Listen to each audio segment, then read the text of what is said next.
একটা মানুষরে আল্লাহ তো সেকেন্ডের ভিতরে ইশারায় বানাইতে পারে, কিন্তু মালিক এই মানুষটারে একদিন 2 দিন 6 দিন নয়, 6 মাস না 10 মাস 10 দিন লাগাইয়া বানাইছে।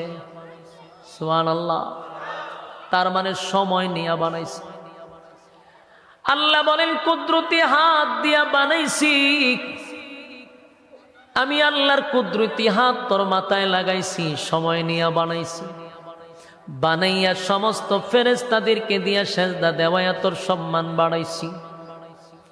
বানানোর পরে বান্দা বলে, বানানোর পরে মালিক বলে, বান্দা শোন, আসমান জমিন সূর্য চন্দ্র বানাইয়া নূরের তরি ফেরেশতা বানাইয়া আমি বলি নাই তাদেরকে সুন্দর করে বানাইছি, কিন্তু তুই মানুষরে বানাইয়া আমি আল্লাহ